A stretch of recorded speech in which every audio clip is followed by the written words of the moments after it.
Hello बच्चों, आज हम लेके आए हैं गणित के सेट नंबर 2 सन 2025 के मॉडल नंबर 822 BW। यदि आपने इससे पहले वाले सेट की वीडियो नहीं देखा है, इसी वीडियो के डिस्क्रिप्शन बॉक्स में जाइए, वहां पर लिंक मिल जाएगा। चलिए बच्चों, पहला नंबर क्वेश्चन आपकी स्क्रीन पर, आइए देखते हैं क्या कह रहा है। देखिए बच्चों, आपकी स्क्रीन पर पहला नंबर क्वेश्चन क्या कह रहा है, उसको आइए क्वेश्चन को नोट करते हैं। क्वेश्चन है cosec A minus cot A, ठीक है, और 1 प्लस कॉस ए, ये है क्वेश्चन। इसको हमें हल करना है बेटा। और कैसे हल करेंगे देखना। सबसे पहले हम इसमें करेंगे क्या, यहाँ पर इसको हम लिख सकते हैं 1/sin ए, माइनस इसको लिख सकते हैं कॉस ए बटे साइन ए, और ये क्या है 1 प्लस कॉस ए, ऐसे रहने दो। अब यहाँ पर हम एलसीएम लेंगे। एलसीएम आएगा साइन ए, ऊपर हो जाएगा 1 माइनस कॉस ए, और ये 1 प्लस कॉस ए। अब आपको पता है एक ब्रैकेट में ए प्लस बी, एक ब्रैकेट में ए माइनस बी, फार्मूला बन जाएगा ए स्क्वायर माइनस बी स्क्वायर, और बटे में क्या है साइन ए। अब आपको पता है 1 माइनस कॉस स्क्वायर ए होता है साइन स्क्वायर ए बटे साइन ए। अब यहाँ पर अगर हम देखें, स्क्वायर से साइन कट जाएगा, जो बचेगा हमारा आंसर बेटा, क्या बचेगा, बचेगा साइन ए।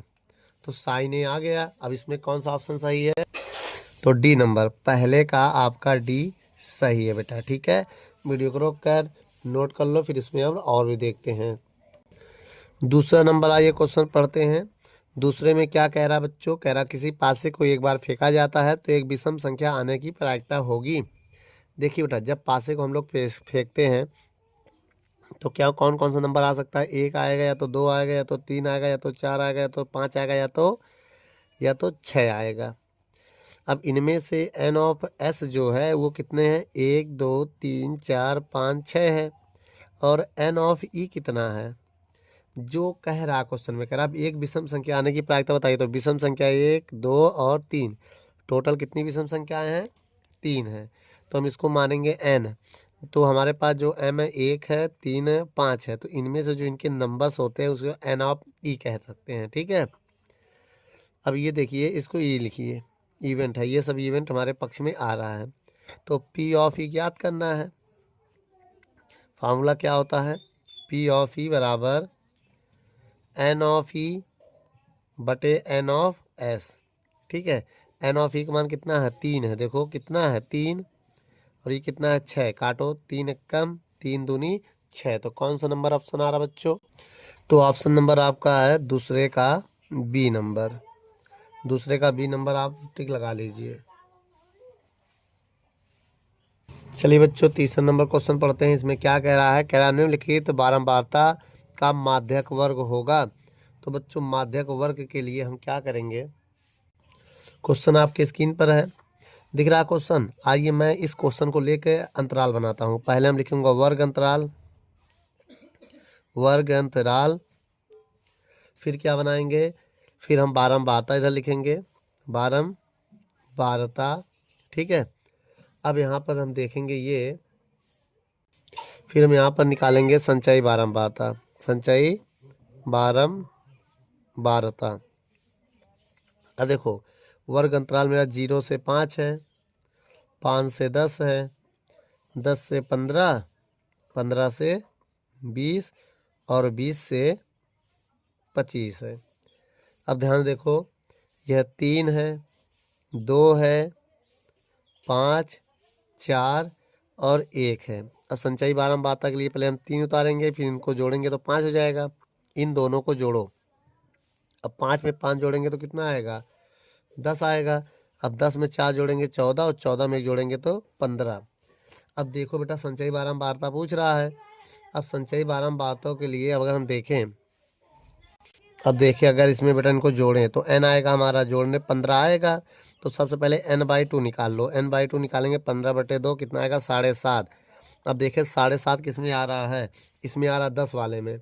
जो 10 बेटा ये है 7.5 से अधिक है, से अधिक है कि नहीं है, तो जो अधिक है सारे, तो इसके सामने वाला जो होता है तीसरा नंबर है ना, ये तो इसके सामने वाला जो होगा यही है ना वर्ग माध्यक होगा। इसको क्या बोलेंगे? माध्यक वर्ग। तो ये क्या हमारा वर्ग माध्यक। तो बच्चों या माध्यक वर्ग बोल सकते हैं। तो ये मेरा आंसर है। तो आंसर में मेरा आएगा 10 से 15। ठीक है, तो ये कौन सा ऑप्शन है? तो तीसरे का सी नंबर ऑप्शन आपका सही है बेटा। चलिए बच्चों चौथा नंबर आइए देखते हैं। कह रहा निम्नलिखित सारणी का बहुलक बताना है। क्या बताना है? बहुलक वर्ग बताना है। ठीक है, बहुलक वर्ग हमें यहाँ बताना है। जैसा कि क्वेश्चन आपकी स्क्रीन पर आप देख रहे हैं। तो सबसे पहले लिखेंगे वर्ग अंतराल, वर्ग अंतराल और बारंबारता, इतना हेडिंग डालेंगे।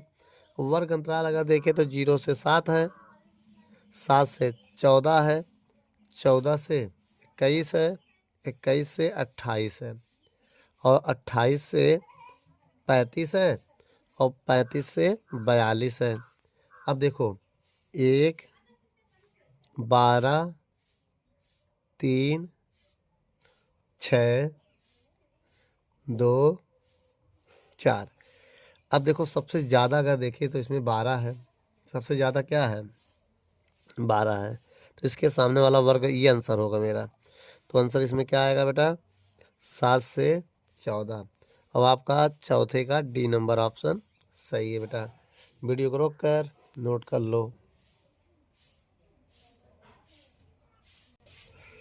चलिए बच्चों पांचवा नंबर क्वेश्चन को पढ़ते हैं। क्या कह रहा है? एक बच्चे के पास एक पासा है जिसके फलकों पर निम्नलिखित अक्षर है। देखो बेटा ए है, बी है, सी है, डी है, और ई है, और ए है। तो कह रहा है यदि पासे को एक बार फेंका जाता तो ए प्राप्त होने की प्रायिकता। देखिए बेटा ए कितनी बार है उसकी संख्या लिखते हैं। एन ऑफ ई का मतलब जो ए है कितनी बार? एक बार, दो बार, तो दो हो गया। और एन ऑफ एस होता है कुल संख्या, है ना? 1 2 3 4 5 6, 6 बार है भैया। कुल कुल कितनी है? 6 है। अब हम इसके बाद फार्मूला आपको बताने जा रहे हैं पी ऑफ ई का।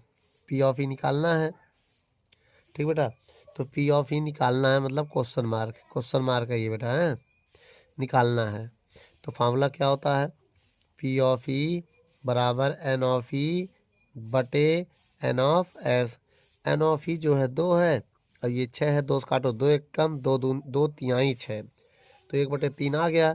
तो पांचवे का आपका ऑप्शन नंबर बी सही है बेटा। टिक लगा दो। बच्चों अब हम 6 नंबर सवाल पढ़ते हैं। 6 नंबर सवाल में कह रहा है यदि कॉस थीटा का मान 8/15 है तो साइन थीटा का मान निकालना है बेटा। साइन थीटा का मान बताना है। तो सबसे पहले बेटा आपको एक त्रिभुज बनाना पड़ेगा। क्या बनाना पड़ेगा? त्रिभुज। मान लो ये त्रिभुज बन गया। ये थीटा है, ये ए है, ये बी है, ये सी है। ठीक है, अगर हम देखें तो होता है फॉर्मूला लाल बटे कक्का। लाल बटे कक्का। तो देखो बेटा यही है, आधार बटे लंब होता है। क्या होता है? कॉट थीटा बराबर होता है आधार बटे लंब।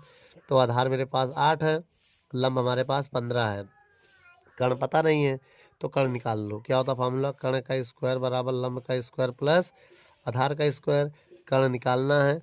और लंब कितना दिया है बेटा? लंब हमारे पास 15 है, आधार हमारे पास 8 है। देख लो ये आधार है, ये लंब है, ये कर्ण होता है बेटा। ये के है, ये हमारे पास लंब है, और ये हमारे पास आधार है। तो कर्ण स्क्वायर बराबर 15 के स्क्वायर 225। अब आधार कितना है? 64। इनको जोड़ेंगे तो कितना आ जाएगा? 225 और 64 जब जोड़ेंगे हमारे पास 289 आ जाएगा। 289। अब पता है स्क्वायर हटाएंगे तो रूट लगेगा, और ये 17 का स्क्वायर रूट होता है। कितना होता है? 17। तो कर्ण हमारे पास कितना आ गया बेटा? कर्ण हमारे पास 17 आ गया। तो साइन थीटा का फार्मूला क्या होता है? साइन थीटा बराबर होता है लंब बटे कर्ण। भाई ये होता है लंब बटे कर्ण। लंब हमारे पास कितना है? 15 है, और कर्ण हमारे पास कितना है? 17 है। तो हमारा आंसर यही आएगा। क्या?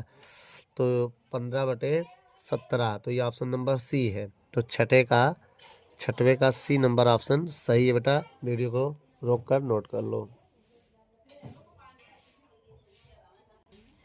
चलिए बच्चों 7वां नंबर क्वेश्चन पढ़ते हैं। कह रहा है कॉसेक 60 की वैल्यू बताओ बेटा। कॉसेक 60 की वैल्यू होती है 2/√3। 2/√3 होता है। तो 7वें का ए नंबर ऑप्शन सही है बेटा। वीडियो को रोक कर नोट कर लो।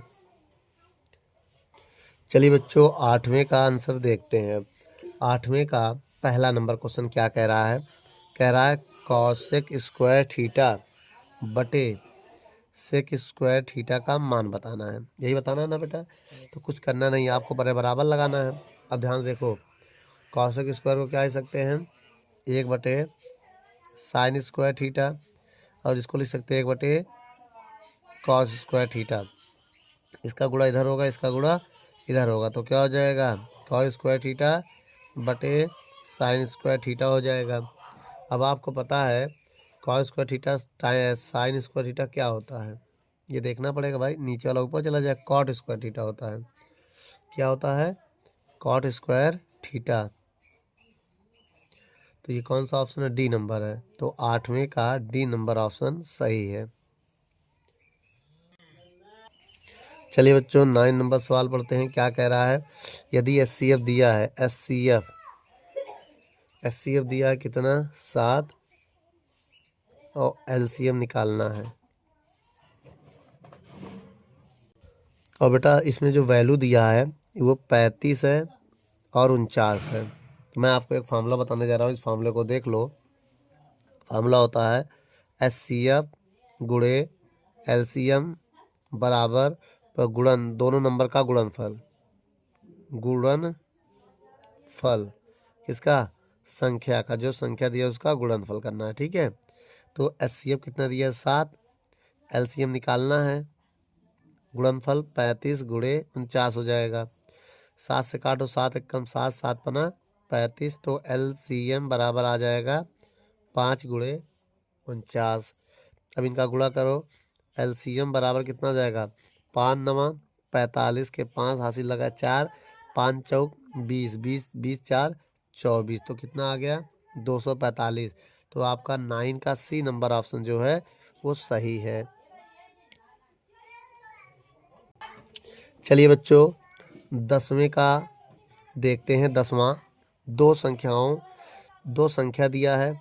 जो दो संख्या है, पहला संख्या मान लिया x1 हो गया 306, x2 हो गया 65, मतलब 657। तो इनका एचसीएफ ज्ञात करना है। क्या ज्ञात करना बच्चों? एचसीएफ। तो इसके लिए मैं आपको एक फार्मूला बता दे रहा हूँ। अब भाग दो बेटा, जो 306 से भाग देना है 657 में। ठीक है, दो तो 2 बार में जाएगा, 612 आ जाएगा, और 612 जब घटाएंगे तो 45 आ जाएगा। आप घटा के देख सकते हैं। फिर 306 उतारेंगे हम, कितना है? 306 उतारेंगे। अब ये 6 बार में जाएगा, 6 बार में जाने पे 270 आएगा, और जब इसको घटाएंगे तो 36 आ जाएगा। अब हम 45 उतारेंगे तो 36 से कम 36 आ जाएगा। जब इसको घटाएंगे तो कितना आ जाएगा? 9 आ जाएगा। और 36 यहाँ उतारेंगे तो 9 चौक 36, पूरा कैंसिल हो गया। इसका मतलब यहाँ पर जो एचसीएफ हमारा होगा वो क्या आएगा? जिससे भाग देने पर 0 आया वही होगा। ये आंसर हो जाएगा 9। तो मेरा एचसीएफ 9 हो जाएगा, क्योंकि 9 से भाग देने भी पूरा कट गया, शेषफल हमारा 0 बची है। तो ये कौन सा ऑप्शन सही है बेटा आपका? अगर ये वाला ऑप्शन इसमें हम देखें तो 9 जो आ रहा है बी नंबर है। तो 10वें का बी नंबर ऑप्शन सही है। चलिए बच्चों 11 नंबर क्वेश्चन देखते हैं। कह रहा है दो संख्याओं के एलसीएम और एचसीएफ दिया हुआ है बच्चों। एलसीएम दिया है कितना? 168, और एचसीएफ दिया है हमको 6। यदि एक संख्या मतलब x1 उसमें दिया है 24, तो दूसरी संख्या बताना है। क्वेश्चन मार्क, यही है ना? हम आपको बेटा एक फार्मूला बता दे रहे हैं, उसको याद कर लेना। देखिए एलसीएम गुणे एचसीएफ बराबर दोनों नंबर का गुणनफल। ठीक, एलसीएम कितना है? 168, एचसीएफ कितना है? 6। देख लो, x1 दिया है 24, अब x2 निकालना है। अब हम भाग देंगे बेटा, इसमें किसका भाग देंगे? देख लो, 24 सत्ते 168 होता है, 24 एकम 24, 24 सत्ते 168, 7 गुणे 6 बराबर x2 आ गया। तो x2 का मान कितना आ गया? 42। क्या आ गया बेटा? 42। तो इसमें कौन सा ऑप्शन सही है? बी। 11 का बी नंबर ऑप्शन सही है बेटा। ठीक है, नोट कर लो। चलिए इसके बाद हम 12 नंबर क्वेश्चन अब पढ़ते हैं। 12 नंबर क्वेश्चन क्या कह रहा है बेटा? कह रहा दो बिंदुओं के बीच की दूरी, मान लिए मेरे पास एक बिंदु ये है ए, और दूसरी बिंदु क्या है? बी है। तो पहला जो है वो a कामा v है और दूसरा जो है वो 2a कामा 2b भी है। अब इनके बीच की डिस्टेंस निकालना है, d बराबर क्वेश्चन मार्क। अब आपको पता है दो बिंदुओं के बीच की दूरी का फॉर्मूला होता है d बराबर रूट के अंदर x1 माइनस x2 का whole square plus y1 minus y2 का होल स्क्वायर। तो d बराबर क्या आ जाएगा रूट में x1 का मान a है, x2 का मान 2a है और y1 का मान v है, इसका मान 2b है का होल स्क्वायर। अब आपको पता है अगर हम इसको सॉल्व करेंगे कितना आएगा, ये माइनस का a स्क्वायर इधर प्लस माइनस का v स्क्वायर आएगा। ठीक है, तो d बराबर मेरा आ जाएगा रूट के अंदर a square plus v square ये आएगा। ठीक है, तो यहाँ पर ऑप्शन नंबर ए है। तो बच्चों 12 का ए नंबर ऑप्शन सही है। चलिए बच्चों 13 नंबर सवाल को देखते हैं। 13 नंबर सवाल क्या कह रहा है, कह रहा है यदि 5 सेंटीमीटर त्रिज्या वाले एक वृत्त के बिंदु P पर स्पर्श रेखा PQ केंद्र O से जाने वाली रेखा से एक बिंदु Q पर इस प्रकार मिलती है कि PQ जो है 12 सेंटीमीटर और OQ की लंबाई बतानी है। माना मेरे पास एक वृत्त है बेटा जिसका केंद्र O है, अब यहाँ से मान ले रहे हैं एक बिंदु मेरे पास यहाँ Q है। कौन सा बिंदु है, Q है। ये स्पर्श रेखा है जो स्पर्श करके इसमें मिल गया है, ये Q है। ये 90 का कोण बना रहा है बेटा, ये O है। अब हम इसको मान ले रहे हैं P, इसको मान ले रहे हैं Q। अब मेरी बात पता है आपको, ये दिया है 13 सेंटीमीटर, कितना दिया है से 13 सेंटीमीटर। देखो PQ है 12 सेंटीमीटर, ये 12 सेंटीमीटर है और ये जो है 5 सेंटीमीटर। ये पाइथागोरस प्रमेय से निकालना पड़ेगा। ये कैसे 13 आया, 1 मिनट के लिए मैं अभी निकाल के दिखाता हूँ। फार्मूला होता है कर्ण का स्क्वायर बराबर लंब का स्क्वायर प्लस आधार का स्क्वायर। कर्ण हमारे पास ये है OQ है और लंब हमारे पास 5 है, आधार हमारे पास 12, इसको आधार मान लेंगे। अब OQ स्क्वायर बराबर 5 के स्क्वायर कितना होता है 25 होता है, 12 के स्क्वायर 144 होता है। जब इनको हम जोड़ेंगे तो 169 हो जाएगा और OQ बराबर 169 मतलब 13 का स्क्वायर होता है, स्क्वायर से स्क्वायर कट गया तो OQ बराबर कितना आ गया 13 सेंटीमीटर। कितना आ गया 13 सेंटीमीटर आया है। बोलो कितना आ गया बच्चों 13 सेंटीमीटर। अभी 13 सेंटीमीटर कौन सा ऑप्शन है, 13 का बी नंबर ऑप्शन जो है वो सही है ना। वीडियो को रोक कर नोट कर लो। अब आइए बेटा 14 नंबर सवाल देखते हैं। इस सवाल में क्या कह रहा है कि दो सर्वगांसम त्रिभुज दिया हुआ है, हम त्रिभुज बनाने जा रहे हैं। देखो त्रिभुज एक ABC है तथा दूसरा त्रिभुज है DEF है ना। अब इसमें एक चीज़ और देखो, कोण जो V है वो बराबर है कोण E के। ठीक है, अब देखिए मैं त्रिभुज भी बनाने जा रहा हूँ। इस त्रिभुज को थोड़ा देखेंगे तभी हम आंसर दे पाएंगे। अगर हम कहें इसका नाम है ABC और ये है EF या DEF, ऐसे समझ लो। अब एक चीज़ और समझिएगा, देखिए बेटा जो कोण दिया है इसके सामने कोण B है ना, देखो कोण B है तो कोण B कौन कौन सा भुजा बना रहा है, एक ये भुजा बना रहा है, एक ये बना रहा है, तभी तो कोण B बनेगा। और E वाला जो है ये और ये है, तो इसके सामने का छोड़ के बाकी का रेशियो निकालो। निकालें। अब देखो बहुत ध्यान से देखिएगा, पहले क्या लिखेंगे हम AD नहीं होगा बेटा। देखो AB है, AB में भाग देंगे DE का, किसका भाग देंगे DE का। इसमें इसका भाग दे दो, इसमें इसका भाग दे दो, इसमें इसका भाग देना है। और CB में भाग दे दो, CB लिखो चाहे BC लिखो, BC में भाग दे दो EF का। ठीक है, ये आ गया ऑप्शन, ये आ रहा है 14 का B नंबर ऑप्शन जो कि सही है। इसमें इसका भाग दे दो, इसमें इसका भाग दो, जो है वही टिक लगा लीजिए। चलिए बच्चों 15 नंबर सवाल देखते हैं क्या कह रहा है। 7 सेंटीमीटर त्रिज्या वाले एक वृत्त का त्रिज्या खंड का कोण दिया है कितना 90। तो त्रिज्य खंड का क्षेत्रफल पूछ रहा है, त्रिज्य खंड का क्षेत्रफल पूछ रहा है। तो मान लो बेटा ये मेरे पास एक वृत्त है, ये त्रिज्य खंड है, ये O है, ये 90 का कोण बना है, तो ये त्रिज्य खंड है। इसी का एरिया निकालना है हमको, इस पूरे का एरिया हमको निकालना है। तो इसका एरिया का फार्मूला होता है θ/360 πr²। थीटा का मान कितना है बेटा 90 बटे 360, पाई का मान 22/7, आर का मान कितना दिया है बेटा इसमें 60 सेंटीमीटर, जो है ये 60 सेंटीमीटर इसकी त्रिज्या है। तो आर का मान कितना है 60 सेंटीमीटर, तो 7 गुणे 7 होगा। अब इसके बाद देखो 7 एकम 7 एकम 7 आएगा, 0 0 कट जाएगा, 9 एकम 9 चौक 36, 22 गुणे 7। ठीक है। अब इसके बाद देखो बहुत ध्यान से इसको हम हल करेंगे। जब हल करेंगे तो कितना आएगा, पहले इसका गुणा करो, 22 सत्ते 154 बटे 4, 4 का भाग दोगे तो 38.5 सेंटीमीटर आएगा, जो ऑप्शन नंबर आपका सी है, 15 का सी नंबर ऑप्शन सही है। चलिए बच्चों 16 नंबर सवाल पढ़ते हैं। कह रहा है ये खिलौना 4 सेंटीमीटर त्रिज्या वाले एक शंकु के आकार का है, जो उसी त्रिज्या वाले एक अर्धगोले पर अध्यारोपित है। तो कह रहा है बेटा एक शंकु है, ये शंकु है, अब एक गोले एक अर्धगोले पर ये अध्यारोपित है, और ये जो है ये आर है बेटा, ये हमारा आर है, समझना मेरी बात बहुत ध्यान से। और 4 आर जो यहाँ दिया है वो 4 सेंटीमीटर हो गया, और जो शंकु की तिर्यक ऊंचाई है 12 सेंटीमीटर, जो एल है वो 12 सेंटीमीटर है, ये जो है ये 12 सेंटीमीटर है, ये चीज़ कितना है तो 12 सेंटीमीटर है, और ये 4 सेंटीमीटर हो गया, इसका त्रिज्या जो है वो 4 सेंटीमीटर है।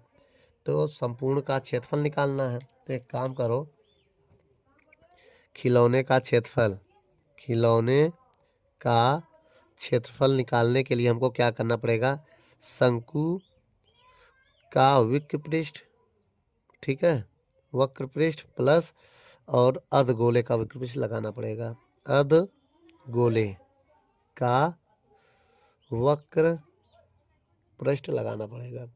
अब देखिए शंकु का वक्र पृष्ठ पाई आर एल होता है, वर्धगोले का होता है 2 पाई आर स्क्वायर होता है। पाई में आंसर निकालना है, पाई रहने दो, आर का मान 4 है बेटा, आर का मान कितना है 4 है, एल का मान है 12, 2 पाई रहने दो, आर का मान है 4, 4 का स्क्वायर, 12 चौक 48 पाई हो जाएगा, और 4 का स्क्वायर 16, 2 पाई गुणे 16 हो जाएगा। अब इसका गुणा करो, 48 पाई और 16 दूनी 32 पाई, इनको जोड़ दो तो आएगा 80 पाई सेंटीमीटर स्क्वायर आंसर है, 80 पाई सेंटीमीटर स्क्वायर आ रहा है, तो डी नंबर है, 16 का डी नंबर ऑप्शन जो है सही है, नोट कर लो बच्चों। 17 नंबर सवाल पढ़ते हैं। 17 नंबर में कह रहा है एक द्विघात समीकरण दिया हुआ जो कि ये है, ये एक द्विघात समीकरण है, ठीक है, इसके शून्यांक है, मतलब के शून्यांक होंगे, इनको हल करना है, हल करने के बाद बताना है क्या इनका फैक्टर आ रहा है। तो एक काम करो, एक्स स्क्वायर 4 + 3 लिख सकते हैं ऐसे, तो एक्स स्क्वायर बराबर 4x + 3x + 12 बराबर 0, तो एक्स निकाल लेंगे, x + 4, यहाँ 3 निकाल लेंगे तो x + 4 आ जाएगा, पूरे से x + 4 निकाल लेंगे तो x + 3 आ जाएगा। एक बार इसको 0 मानो, x का मान -4 आ जाएगा, एक बार इसको 0 मानेंगे तो x की वैल्यू -3 आ जाएगा, ठीक है, ये आ गया। अब देखिए बेटा इसके जो शून्यांक होंगे -4 -3 ए, 17 का ए नंबर ऑप्शन सही है। चलिए 18 नंबर क्वेश्चन पढ़ते हैं। क्या कह रहा है कि निम्नलिखित युग में जो दिया है बच्चों x + y = 14 दिया है और x - y = 2 दिया, इनका हल बताना है। एक काम करो, इनको समीकरण 1 मान लो, इनको समीकरण 2 मान लो, इनको जोड़ दो, जब जोड़ेंगे बेटा ये y कट जाएगा तो 2x आ जाएगा, इधर हो जाएगा 16, तो x का मान निकालेंगे तो 16/2, तो x वैल्यू आ गया 8, कितना आ गया 8 आ गया। अगर 8 आ गया, इसको समीकरण x का मान समीकरण 1 में रखो, समीकरण 1 में रखेंगे तो x का मान 8 हो जाएगा, प्लस y बराबर 14, y का मान निकालेंगे तो 14 में से 8 घटा देंगे तो y का मान कितना आ जाएगा 6 आ जाएगा। तो यहाँ पर जो मान आ गया हमारा वो कितना आ गया, तो बेटा आ गया 8,6, क्या आ गया 8,6, तो x का मान 8, y का मान, तो ये है 18वें का बी नंबर ऑप्शन।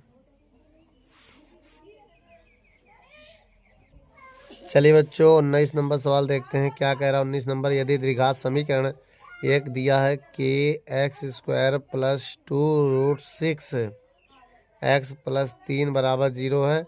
अब यहाँ मूल समान है, जो मूल क्या है, समान है, जैसा कि सवाल में कह रहा है।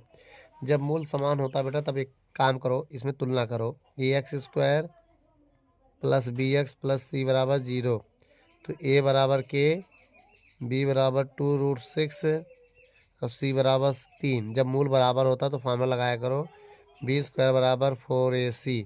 ये कब लगाओगे, जब मूल बराबर है, ये लगाओ चाहे ये लगाओ। डी बराबर बी स्क्वायर माइनस 4ac, इसमें डी 0 होगा बेटा। जब मूल समान होता तो डी 0 होता, जब 0 रख के इसको इधर लाओगे तो वही आ जाएगा। तो 2√6 का होल स्क्वायर 4, ए का मान के है, सी का मान 3 है। इसको हल करो, 2 का स्क्वायर 4 गुणे √6 का स्क्वायर 6। अब इसको क्या करोगे, 4 के 3, 4 से 4 कैंसिल हो जाएगा।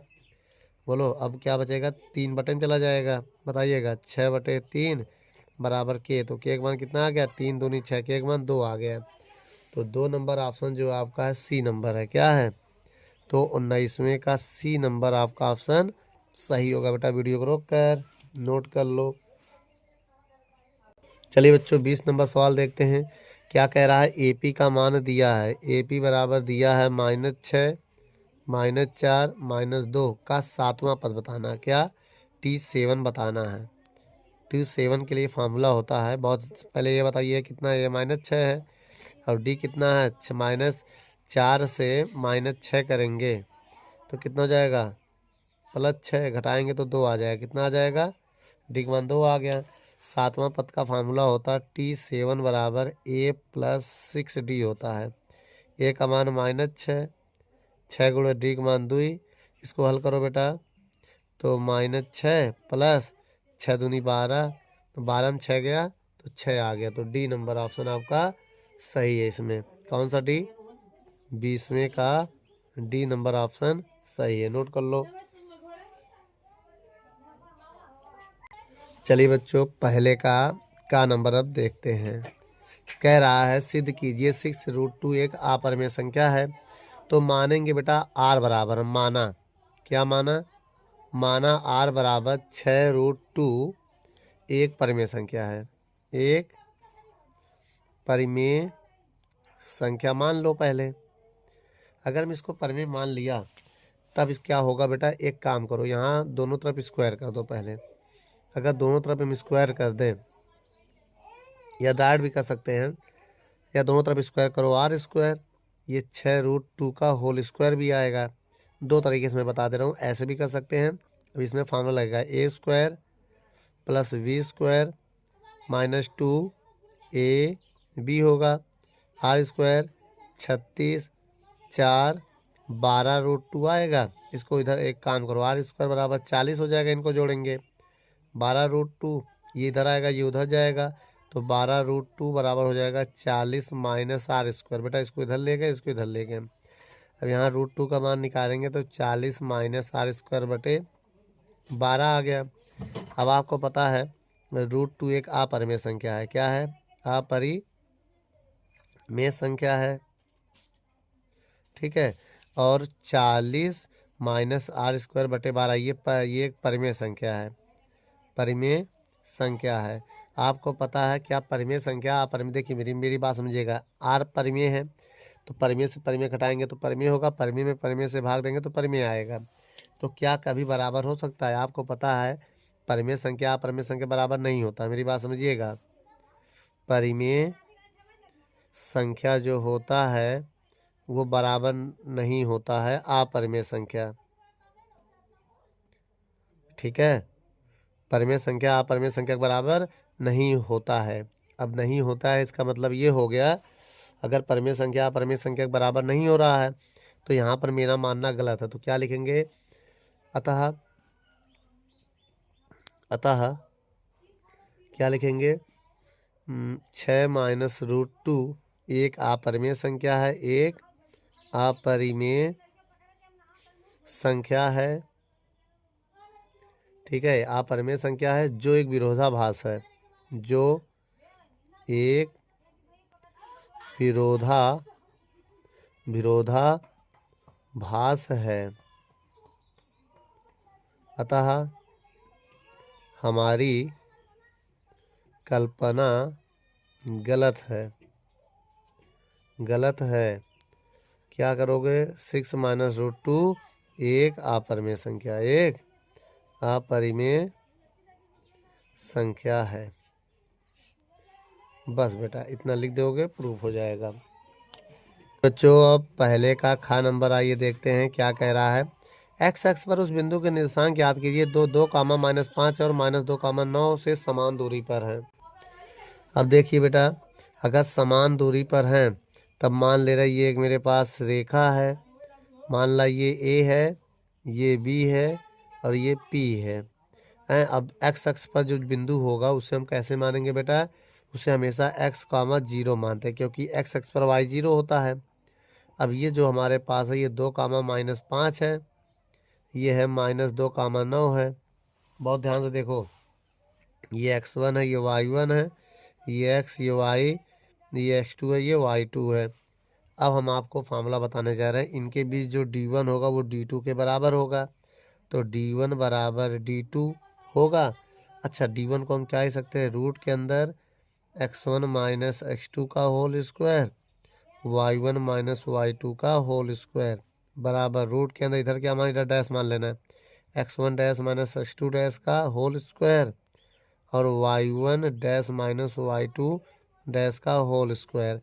इनके बीच में देखो मेरी बात समझो, x1 y1 होगा, ये इनके बीच में x1 y1, ये x2 y2 होगा अभी फिलहाल। इसके बाद जब दोबारा मानेंगे तो इसको डैश मान लेंगे 1 1 और ये इसको डैश मान लेंगे ये वाला y2, ठीक है। तो एक काम करो, दोबारा जब मानेंगे तो ये x1 डैश होगा, ये y1 डैश होगा। अब मान रखो बेटा, x1 कितना है? 2 है, x2 कितना है? x है का होल स्क्वायर, y1 कितना है? -5, y2 कितना है? 0 का होल स्क्वायर, बराबर रूट में इधर x1 डैश का मान कितना है? x है, x2 डैश का मान -2 है तो +2 का होल स्क्वायर, y1 डैश कितना है? 0 है, y2 है 9 का होल स्क्वायर। अब इसका स्क्वायर कर, दोनों तरफ वर्ग कर दो, दोनों और वर्ग, वर्ग करने से रूट गायब हो जाएगा, रूट अब हट जाएगा। अब क्या बचेगा हमारे पास? 2 माइनस एक्स का होल स्क्वायर और 5 -5 का होल स्क्वायर, 0 छोड़ दो, इधर हो जाएगा x + 2 का होल स्क्वायर तो -9 का होल स्क्वायर। अब इसको क्या करना है? हल करना है। आइए इधर हल कर लेते हैं। बोलो a² + b² -2ab + 5 का स्क्वायर 25 बराबर लगा देंगे। इधर लगाओ बेटा, a² + b² + 2ab और 9 का स्क्वायर 81, ठीक है। अब इसको हल करो, देखो ये इससे कट जाएगा, जो इससे कटेगा उसको काटो, 2 स्क्वायर से 2 स्क्वायर कट जाएगा, x स्क्वायर के x स्क्वायर कट जाएगा, बाकी गुणा करो, -4x + 25 बराबर इधर इधर क्या जाएगा? 2 दूनी 4x + 81, x वाला इधर भेज दो, 25 को उधर भेज दो, -4x -4x, ये 25 उधर जाके -25 हो जाएगा, जब जोड़ेंगे तो -8x। इसको घटा दो, जब इसको हम घटाएंगे कितना आएगा? 56 आएगा। तो x का मान आ जाएगा 56/-8 और भाग दे दो, 8 7 56 -7 आ गया। तो जो बिंदु P होगा मेरा -7 का 0 आ जाएगा। यही मेरा आंसर है बेटा। वीडियो को रोक कर नोट कर लो। पहले का गा नंबर आइए क्वेश्चन देखते हैं। कह रहा है बिंदु -2, 2 और 2, 8 को जोड़ने वाली रेखाखंड AB के 4 बराबर भागों में विभाजित करने वाले बिंदुओं को निर्देशांक बताना है। तो बच्चों आइए देख लेते हैं। ये मान लिया A है, ये मान लिया B है, ये बीच में है, अब इसके बीच में ये है, इसके बीच में ये है, तो हम इसको P मान ले रहे हैं, इसको Q मान ले रहे हैं, इसको R मान ले रहे हैं, ठीक है। ये जो है वो -2, 2 है और ये 2 है, ये 2, 8 है। अब ये सब निकालना है हमको Q के निर्देशांक निकालना है, P के निर्देशांक निकालना है और R के निर्देशांक निकालना है। सबसे पहले मान लेते हैं, माना बिंदु P AB का मध्य बिंदु है। किसका? AB का मध्य बिंदु है, मध्य बिंदु है। अगर मध्य बिंदु है तो x बराबर क्या होगा? x1 + x2/2 और y बराबर आ जाएगा y1 प्लस y2/2। ये मध्य बिंदु का फार्मूला है। तो x बराबर x1 ये हो गया -2, x2 हो जाएगा 2/2, तो x बराबर हो जाएगा 0/2, तो x का मान आ जाएगा 0। y का मान निकालेंगे y1 प्लस y2, y1 2 है, y2 8 है बटे 2, तो 10/2 भाग देंगे तो कितना जाएगा 5 आ जाएगा। तो बिंदु P का जो निर्देशांक आ गया 0,5, एक तो मिल गया। अब हम दूसरा निकालने जा रहे हैं यहाँ पर बेटा, ठीक है। ये आ गया 0,5। अब लिखेंगे Q मध्य बिंदु है, Q मध्य बिंदु किसका, AP का है, AP का है। जो Q मध्य बिंदु है AP का, तो अब इन दोनों के बीच में देखना, बहुत ध्यान से देखिएगा, इनका मिड पॉइंट है क्या। देखो ये मेरे पास A है, ये हमारे पास P है। अब इसके बीच में Q है, तो Q निकालना है हमको ना। तो कैसे निकालेंगे, देखो 2,2 और P है 0,5। अब ये निकालना है तो कैसे निकालेंगे, फार्मूला भी हमने बताया है, x बराबर x1 प्लस x2/2, y1 बराबर y1 प्लस y2/2। तो x बराबर x1 कितना है -2, x2 कितना है 0/2, तो x बराबर -2/2, तो x का मान कितना आ गया -1। y बराबर y1 कितना है 2 और 5/2, तो y का मान आ जाएगा 7/2। कितना आ जाएगा बच्चों, 7/2 आ जाएगा इधर। माइनस का नहीं आएगा। तो यहाँ बिंदु Q हमारा आ गया -1,7/2। ठीक है, एक ये निर्देशांक आ गया। अभी एक और है बेटा, अभी एक और है निकालने को। चलिए बच्चों, अब तीसरा देख लेते हैं। देखो तीसरा नंबर जो है वो मान ले रहे P और ये है B, इनके मध्य में है R। तो P 0,5 है और B है 2,8। अब इनके मध्य में हम यहाँ लिख दे रहे हैं, ये मान लिया ये मध्य में है, मान लिया किस में है, मध्य बिंदु है। तो हम क्या लिखेंगे, थोड़ा सा लैंग्वेज लिखे इसको हल कर ले रहे हैं। जैसे माना RPB का मध्य बिंदु है, का मध्य बिंदु है, तब फार्मूला कौन सा लगेगा बेटा बताओ। x बराबर x1 प्लस x2/2। तो x बराबर x1 कितना है हमारे पास 0 है, x2 कितना है 2 है /2, तो x का मान आ जाएगा 2/2, तो 1 आ गया यहाँ पर x का मान। y बराबर भी ऐसे लगेगा y1 प्लस y2/2। तो y बराबर y1 कितना है हमारे पास 5, y2 है 8/2, तो y का मान आ जाएगा 5 5 13/2, 13/2। तो यहाँ बिंदु R हमारा आ जाएगा 1/13/2। तो एक हमारा आंसर ये आ जाएगा बेटा। ठीक है, वीडियो को रोक कर नोट कर लो।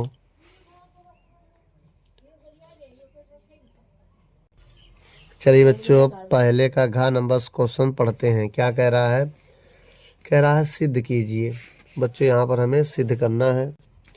क्या सिद्ध करना है कि रूट में दिया है 1 plus sine theta 1 minus sine theta, बराबर में क्या आना चाहिए sec theta plus tan theta, ये लाना है। तो कुछ करना नहीं, इसमें लेफ्ट हैंड साइड उठाना है। ठीक है, लेफ्ट हैंड साइड उठा लिया। Root 1 plus sine theta 1 minus sine theta, conjugate लगा लो बेटा। 1 प्लस साइन थीटा और 1 प्लस साइन थीटा। अब इसका गुणा करो। अब ये हो जाएगा 1 प्लस साइन थीटा का होल स्क्वायर, और ये हो जाएगा a² माइनस b²। ठीक है, थीटा ये। अब इसके बाद क्या होगा बेटा, अब रूट में लिख सकते हैं 1 प्लस साइन थीटा का होल स्क्वायर, और ये हो जाएगा 1 माइनस साइन स्क्वायर थीटा का स्क्वायर थीटा हो जाएगा। स्क्वायर हटेगा, रूट हट जाएगा, तो 1 प्लस साइन थीटा बचेगा और नीचे बचेगा कॉस थीटा, क्योंकि स्क्वायर से बाहर आएगा तो रूट स्क्वायर हट जाएगा, रूट से बाहर आएगा। इसका इसमें भाग देंगे तो 1/cos थीटा, इसका इसमें भाग देंगे तो साइन थीटा बटे कॉस थीटा। अब ये 1/cos थीटा होता है सेक थीटा ना, और ये हो जाएगा टेन थीटा। ठीक बेटा, यही है मेरा राइट हैंड साइड आ चुका है। नोट कर लो वीडियो को रोक कर। चलिए बच्चों, पहले का अंगा क्या कह रहा है? कह रहा है किस सेंटीमीटर त्रिज्या वाले एक वृत्त की जीवा केंद्र पर 60 का कोण अंतरित करती है, तो वृत्त खंड का क्षेत्रफल ज्ञात कीजिए। तो बच्चों आइए मैं यहाँ पर एक वृत्त बनाता हूँ।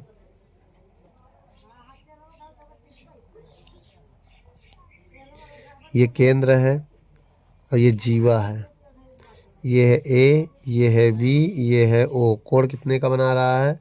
60 डिग्री। और त्रिज्या कितना है? 21 सेंटीमीटर। और वृत्तखंड का, संगत वृत्तखंड का क्षेत्रफल ये ज्ञात करना है। इसका क्षेत्रफल हमें ज्ञात करना है। इसका क्षेत्रफल हमें ज्ञात करना है। तो वृत्तखंड का क्षेत्रफल का फार्मूला मैं आपको बता दे रहा हूँ। देखिए बेटा, यहाँ लिख दे रहा हूँ। वृत्तखंड का क्षेत्रफल होता है, पहले पूरे का त्रिज्य खंड का क्षेत्रफल होता है 360 pi R square minus 1/2 R square sine theta. ये त्रिभुज का क्षेत्रफल होता है।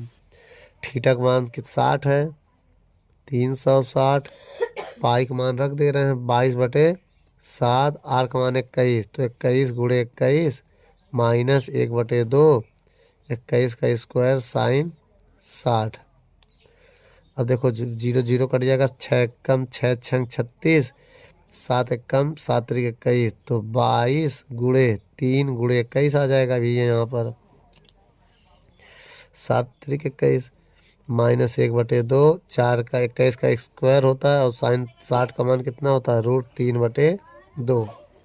अब इसको काटो, 3 एक कम 3 दूनी 2 से काटेंगे तो 21 आ जाएगा। तो यहाँ आ जाएगा 11 गुणे 21 माइनस 441, √3 का मान 1.732 बटे 2 दूनी 4। अब उसके बाद बच्चों इसका गुणा करोगे तो 231 आएगा, माइनस जब इनको हल करोगे, इनका गुणा करके 4 से भाग दोगे तो 190.95 आएगा। अब इसको घटा दो बेटा, 40.05 सेंटीमीटर स्क्वायर आएगा, जो कि मेरा आंसर। इनका इसमें गुणा करके 4 से भाग देना, चाहे 4 का भाग देके फिर गुणा करना, ये आ जाएगा। ठीक है, चलिए बच्चों क्वेश्चन नंबर पढ़ते हैं। 4 नंबर, पहले का चा क्या कह रहा है ये देखते हैं।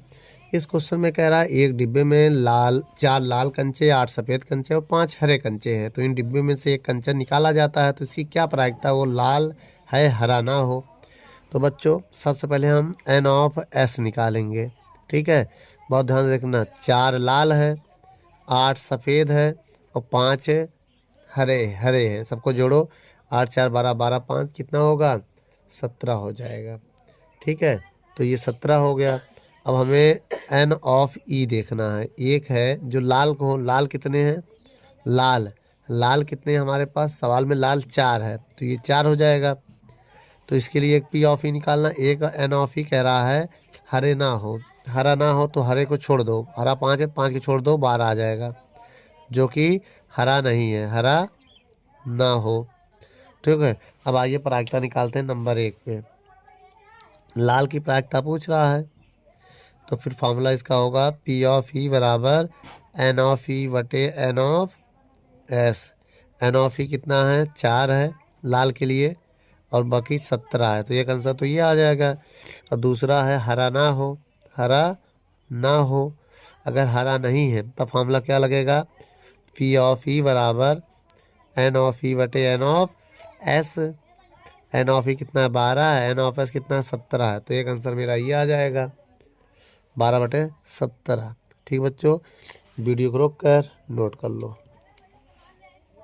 चलिए बच्चों दूसरे का नंबर देखते हैं। कह रहा है 2 वृत्त है, एक वृत्त ये है और एक वृत्त ये है। ठीक है, 2 वृत्त है। तो बच्चों स्पर्श रेखा जो है ये कह रहा है, इस पे देखिए सवाल पढ़िए। कह रहा है 2 सकेंद्री वृत्त दिया, जो एक की त्रिज्या कितनी है? 7.5 सेंटीमीटर, दूसरे की है 4.5 सेंटीमीटर। तो बड़े वृत्त की उस जीवा की लंबाई ज्ञात करना है। ये बड़े वृत्त की जीवा की लंबाई जो छोटे वाले वृत्त को स्पर्श करता है ना, तो इस दूरी और इस दूरी को त्रिज्या है। इस एक त्रिज्या मेरा है 7.5 सेंटीमीटर, अब ये है 4.5 सेंटीमीटर। ठीक है, अब इसको O मान ले रहे हैं, इसको AP मान ले रहे हैं। तो सबसे पहले हम निकालेंगे AP। देखो कर्ण का स्क्वायर बराबर लंब का स्क्वायर प्लस आधार का स्क्वायर। त्रिभुज ये है, ये वाले त्रिभुज की बात कर रहे हैं। यहाँ लिख दें त्रिभुज ए ओ पी में, और कर्ण हमारा 7.5 है, लंब है 4.5, और आधार निकालना है, ए पी निकालना है। तो इसका जब हम स्क्वायर करेंगे तो 5625 आएगा, मतलब 56.25 आएगा। और इस 4.5 का स्क्वायर करेंगे तो 20.25 आएगा, प्लस ए पी का स्क्वायर। इसको इधर ले आएंगे तो 56.25 माइनस 20.25 हो जाएगा। यह है ए पी का स्क्वायर। इसको अगर हम घटा दें, क्या करते हैं, घटा दें, घटाने पर 36 आ जाएगा। ठीक है, ए पी स्क्वायर। तो ये 6 का स्क्वायर होता है तो ए पी स्क्वायर हो गया, स्क्वायर का स्क्वायर कट गया तो ए पी का मान आ गया 6 सेंटीमीटर। अब हमें ए बी का मान बताना है, तो A P plus A P भी होगा, और दोनों बराबर। अगर ये 6 है तो ये भी 6 होगा, तो आ जाएगा 12 सेंटीमीटर। नोट कर लो बेटा।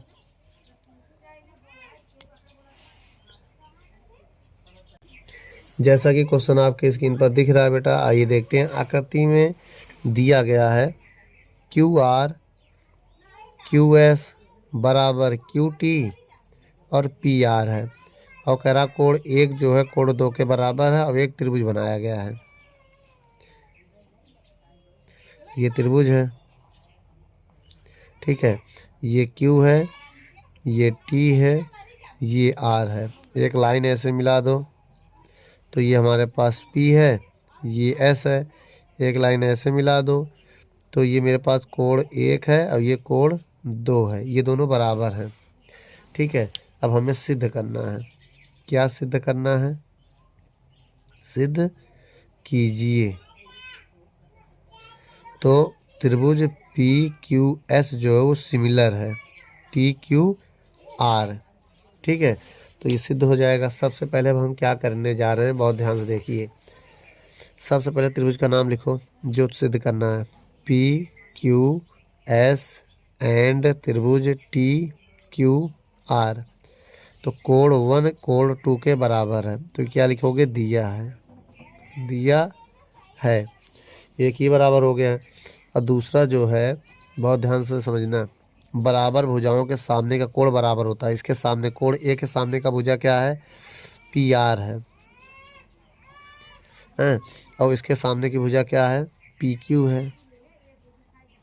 तो क्या लिखोगे, एक समान कोण के सम्मुख भुजा बराबर होती है। एक समान कोण की सम्मुख भुजा बराबर होती है। ठीक बच्चों। अच्छा, अब इसके बाद देखो बहुत ध्यान से, क्यू आर क्यू एस बराबर क्यू टी पी आर।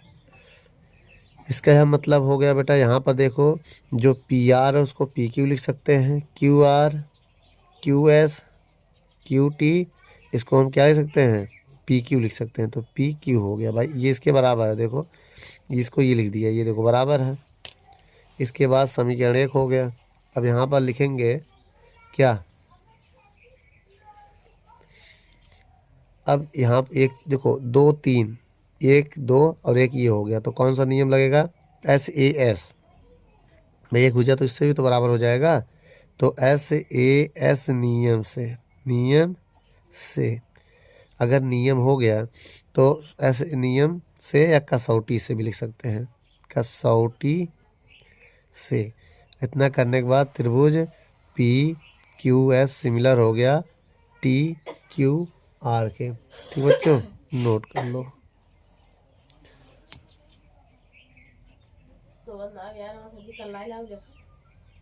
चलिए बच्चों, दूसरे का नंबर पढ़ते हैं। कह रहा है ए पी जो है 21, 18 और 15 के कितने पद लिए जाएं कि उनका योग -81 हो जाए। तो बच्चों मेरे पास एक ए पी है, ए पी का मान 21 है, 18 है और 15 है। कह रहा कितने पद लिए जाएं कि उसका मान कितना हो जाए, योग जो है 81 हो जाए। तो ए बराबर 21, डी का मान निकालना तो 18 में से 21 घटा दो, तो घटाएंगे तो -3 आएगा। एस एन का मान दिया है -81 और एन की वैल्यू है निकालना। ठीक बच्चों, तो सबसे पहले हम इसमें फार्मूला लगाने जा रहे हैं। फार्मूला क्या है बेटा? एन पदों का योगफल। तो एन पदों का जो योगफल का फार्मूला होता है वो होता है n/2 2a plus n-1 into D. ठीक है बच्चों, यहाँ पर एस एन के मान है -81, एन की वैल्यू निकालना है /2, 2a का मान 81 प्लस एन का मान है निकालना है इंटू डी। डी का मान कितना है? -3। ठीक है, अब इसके बाद गुणा करेंगे तो 8 दूनी 16 162 आ जाएगा बेटा। अगर अब इधर गुणा करेंगे तो 162 हो जाएगा। एन 21 दूनी 42 हो जाएगा। माइनस प्लस माइनस हो जाएगा 3n प्लस 3, इतना आ गया। अब इसको इसमें जोड़ देंगे तो 45 हो जाएगा भैया।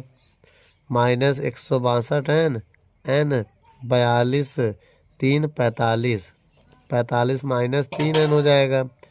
n का गुणा करेंगे तो हो जाएगा 45 n minus 3n square. n square को इधर लाएंगे तो 3n स्क्वायर, 45 इधर आके माइनस हो जाएगा और -162 बराबर 0 हो जाएगा। 3 से भाग दे दो। अगर हम 3 से भाग देते हैं तो n स्क्वायर, 3 एकम 3, 3 पचे 15n, 3 पचे 15, ये किधर जाएगा? 3 चौक 12 आ जाएगा, इतना आ जाएगा। अब इसका फैक्टर करेंगे हम। n स्क्वायर -15 को लिख सकते हैं 18 माइनस 3 n माइनस 54 बराबर 0। फैक्टर करने के लिए गुणा करने पे 54 आया, जोड़े घटाने पे 15, तो 18 3 54, 18 में से 3 गया 15। इसको मैं लिख सकता हूँ 18n प्लस का 3n माइनस 54 बराबर 0। अब इसके बाद यहाँ से मैं निकाल लेंगे, n माइनस 18 हो जाएगा और 3 निकाल लेंगे तो n माइनस 18 हो जाएगा। अब यहाँ से n माइनस 18 अगर हम निकाल लें तो हमारे पास n प्लस 3 हो जाएगा बराबर 0। तो एक बार इसको 0 मानेंगे और एक बार इसको 0 मानेंगे। जब इसको 0 मानेंगे तो 18 हो जाएगा, जब इसको 0 मानेंगे तो माइनस का 3 हो जाएगा। ठीक बच्चों, ये ले नहीं सकते, ये ले सकते हैं। तो n का मान कितना है? 18। तो 18 पद ये मेरा आंसर है बेटा। वीडियो को रोक कर नोट कर लो।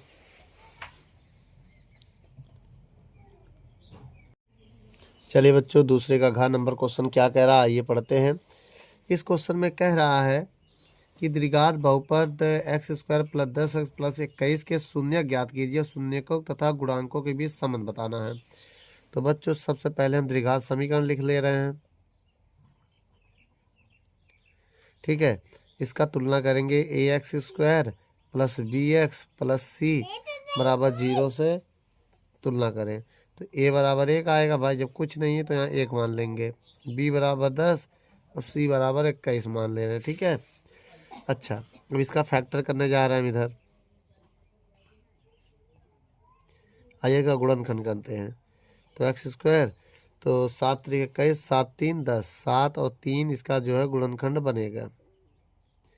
तो x² plus 7x plus 3x plus 21 बराबर 0। यहाँ से अगर हम x कॉमन कर लें तो x प्लस 7 आएगा। देखिए बच्चों, जब ये कॉमन कर लेंगे इधर से 3 तो x प्लस 3 का इसमें भाग देंगे 7 आएगा। अब पूरे से x प्लस 7 अगर निकाल लेंगे तो x प्लस 3 आ जाएगा ना। अब एक बार इसको 0 मानेंगे, एक बार इसको 0 मानेंगे तो यहाँ से जो आएगा -7, तो यहाँ से आ जाएगा -3।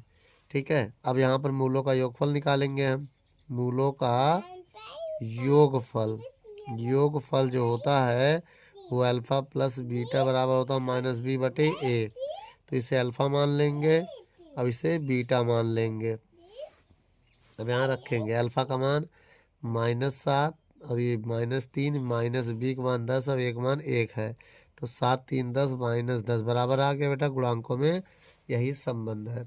ठीक है, अगर ऐसे मूलों का गुणनफल निकालना चाहते हो तब भी निकल जाएगा। देखो, मूलों का गुणनफल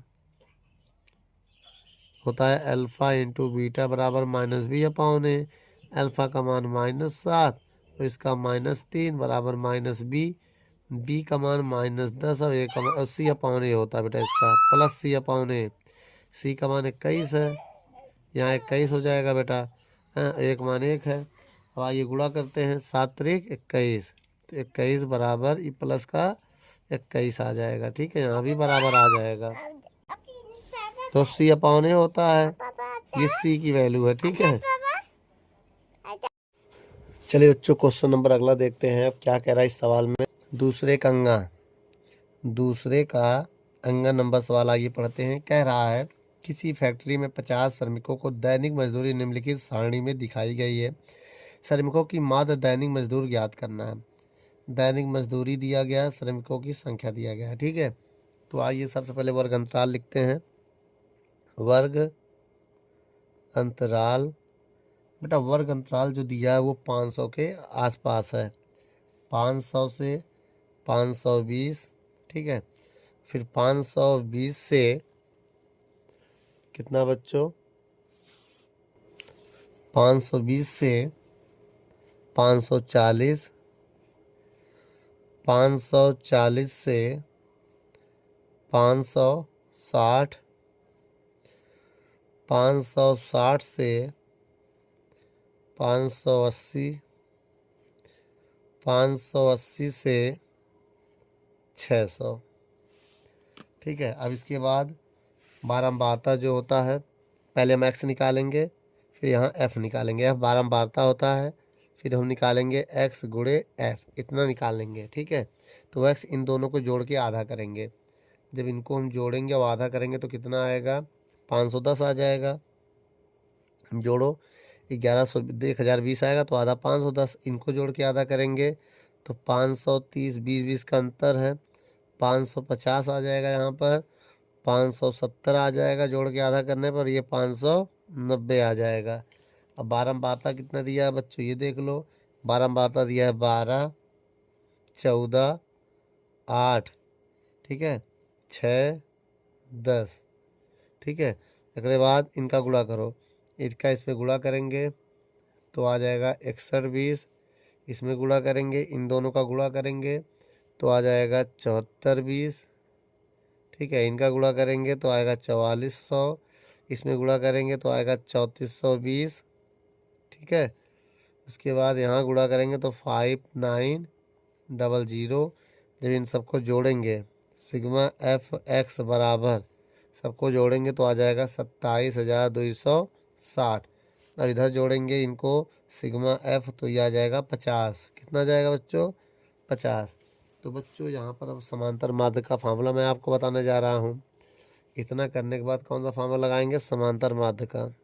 समांतर माध्य का फार्मूला होता है सिग्मा एफ एक्स बटे सिग्मा एफ, ये होता है फार्मूला, केवल इतना। अब मान रखेंगे 27260 सिग्मा एफ एक्स का। सिग्मा एफ का मान कितना है, 50। 0 0 काट देंगे, और जब भाग देंगे इसमें तो 545.2, इतना आ गया इसका आंसर। ठीक बेटा, वीडियो को रोक कर नोट कर लो। जो 5वें का 4 नंबर सवाल पढ़ते हैं। क्या कह रहा है इस सवाल में, क्या निम्नलिखित बारंबारता सारणी का बहुलक और माध्यक ज्ञात करना है। बच्चों यहाँ पर बहुलक और माध्यक दोनों ज्ञात करना है। 4 नंबर का ये सवाल है। आइए क्वेश्चन आपकी स्क्रीन पर है। सबसे पहले हम क्या लिखेंगे बेटा, यहाँ पर वर्ग अंतराल, वर्ग अंतराल लिखेंगे। फिर उसके बाद हम x निकालेंगे, फिर बारंबारता लिखेंगे। ठीक है बेटा, फिर x गुणे f निकालेंगे, तब इसी में बारंबारता हमको हल करेंगे। ठीक है, चलिए बच्चों पहले वर्ग अंतराल बताइए कितना है। 65 से 85, 85 से 105, 105 से 125, 125 से 145, 145 से 165, 165 से 185, और 185 से 205। ठीक है, ये आपका क्वेश्चन है। ठीक बच्चों, अब x इन दोनों को जोड़ के आधा करेंगे तब यहाँ x आएगा। तो बच्चों अगर हम यहाँ माध्यक निकालना है ना, माध्यक मतलब मध्यिका निकालना, तो x का काम नहीं है। अब यहाँ पर हम क्या निकालेंगे, देखिए बेटा, ये माध्य ज्ञात करने के लिए हमको माध्यक ज्ञात करना है। अब बारंबारता यहाँ लिख दीजिए, यहाँ सी एफ निकाल लीजिए, इसकी ज़रूरत नहीं है। एफ और सी एफ, ये होता बारंबारता, ये होता संचयी बारंबारता। बारंबारता कितना दिया है बच्चों, देखो सवाल में 4 5 4 5 13 20 14 8 और 4, 8 और 4, ये हो गया। ठीक है, अब इसके बाद मान रखो, सी एफ निकालने के लिए पहले 4 लिखेंगे, फिर 4 इसमें जोड़ेंगे। नहीं देखिए 4 उतार लेना। अब 4 और 5 9, 9 13 कितना होगा 22, 22 20 42, 42 14 56, 56 8 64, 64 4 68, इनको जोड़ेंगे तो जोड़ने पे 68 ही आएगा। ये हमारा n है। बहुत ध्यान से बात समझिएगा।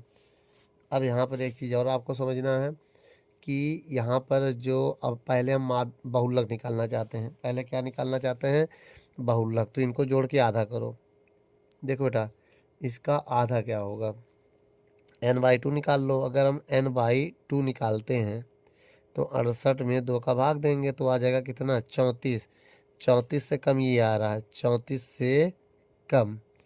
34 से कम का मतलब ये हो गया, इसके सामने वाला ये f होता है, जो f0 है ये मेरा f1 हो जाएगा। तो बच्चों मैं आपको बता दूं, इसमें जो हमारा f1 है वो क्या है, ये हमारा f1 है। अगर ये f1 हो गया तो ये f0 होगा और ये f2 होगा। 3 मिल गया इसमें। कौन कौन सा बच्चों, f0 f2 मिल गया। बताओ अब यहाँ पर देख लीजिए, हम यहीं पर सॉल्व करेंगे। f0 का मान कितना है 13, f1 का मान कितना है 20 और f2 का मान कितना है 14। ठीक है, और आगे देखिए। अब L का मान बता सकते हो, इसके f के सामने वाला जो होता है ये L होता है। L का मान भी पता चल गया कितना है, L का मान हो गया 125। ठीक है, ऊंचाई कितना है 20, इसको घटा दो, इनका अंतर जो है 20 का है, तो ये ऊंचाई भी पता चल गया। बहुलक का फार्मूला क्या होता है बेटा, बहुलक का फार्मूला होता है L plus f1 minus f0 बटे 2f1 minus f0 minus f2। ठीक है, गुणे h। अब यहाँ पर देखिए वैल्यू रखेंगे हम। L का मान कितना है 125, देख लो 125 प्लस f1 कितना है 20, f0 कितना है 13 बटे 2 f1 की वैल्यू कितना है 20, f0 की वैल्यू कितना है 13, f2 की वैल्यू कितना है 14। ठीक है, गुणे h की वैल्यू कितनी है 20। अब देखो 125 प्लस इसको घटा दो, 7 आई है, कितना आई है 60, 40 बीस 40 और इन दोनों को जोड़ेंगे 27 हो जाएगा। कितना आ जाएगा 27 गुणे 20, 125 प्लस 7 14, 140 इसको घटाओ 13 आएगा। 125 इसका 13 का भाग दो तो 10.76 आ जाएगा। इनको जोड़ो 135.76, ये बहुलक है बेटा हमारा। ठीक है, अब हमको क्या निकालना है, अब हमें निकालना है यहाँ पर माध्यक। ये तो बहुलक निकल गया, अब आइए यहाँ पर माध्यक निकाल लेते हैं। ठीक है, माध्यक बेटा, माध्यक का फार्मूला पता होना चाहिए ना। माध्यक का फार्मूला होता है m बराबर, फार्मूला लिखेंगे पहले हैं। माध्यक का फार्मूला होता है, क्या होता बच्चों, देखिए L plus n/2 minus C F बटे f गुणे h, ये होता है। अब बताइएगा L का मान 125 है, n/2 देखो n/2 का मान है 34, तो हो जाएगा 34 माइनस सी एफ। देखो बेटा एफ के सामने वाला जो होता है बाई सी एफ होगा, सी एफ कितना होगा 22 होगा बेटा। इसमें समझ में आया। एफ ये इसी F1 को एफ मानेंगे। अब मेरी बात समझिएगा, जो हमारा F1 है यही मेरा एफ का काम करेगा, कितना है 20, ठीक है।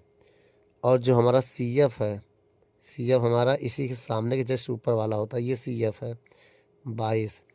तो सी एफ कितना हो गया 22 और एच वही रहेगा 20 और हमारा एफ कितना है एफ है 20, एफ कितना है 20 है। अब इसको सॉल्व कर लो बेटा। कैसे सॉल्व करोगे देखो, 20 से 20 कैंसिल हो गया, एम बराबर कितना है 125 प्लस, अगर 34 से घटाएं हम 22 तो 12 आएगा। कितना आ जाएगा 12, और 12 का मतलब इनको जोड़ेंगे तो 137 आ जाएगा। क्या आ जाएगा 137 मेरा आंसर है बेटा। ये माध्यक है, ये हमारा क्या दूसरा नंबर जो आ गया माध्यक। ठीक बच्चों, वीडियो को रोक कर नोट कर लो।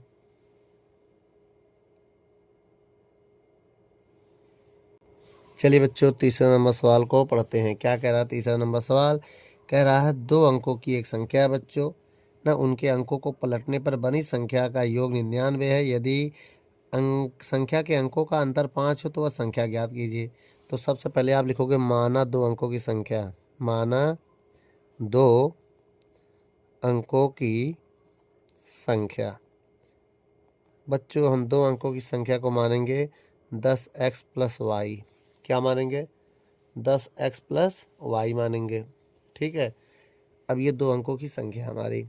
अब देखिए अगर उन अंकों को कह रहा ना, यदि एक संख्या और उस अंकों को पलटने पर बनी संख्या का योग, मतलब पहली संख्या ये है 10x प्लस वाई, इन संख्या के अंकों को पलट दे तो 10y प्लस x हो जाएगा। इनका योग जो दिया है 99 दिया है। इनको जोड़ेंगे 10 और 1 11x होगा, और 10 और 1 11y होगा बराबर 9, और 9 से भाग देंगे तो 11 एक कम 11 तो केवल x आएगा। इधर y आएगा बराबर 11 9 99। ये समीकरण 1 हो जाएगा हमारा। यहाँ तक तो समीकरण 1 हो गया। अब दूसरा बात इसमें कह रहा है उनके अंकों का अंतर x माइनस वाई, अंकों का जो अंतर वो 5 है। कितना है 5 है। अब देखिए दोनों को हम घटाने जा रहे हैं, समीकरण 1 और 2 को जोड़ दो, जोड़ो तो x प्लस वाई बराबर 9 और x माइनस वाई बराबर 5, तो 2x बराबर 14, तो x का मान आ गया 7।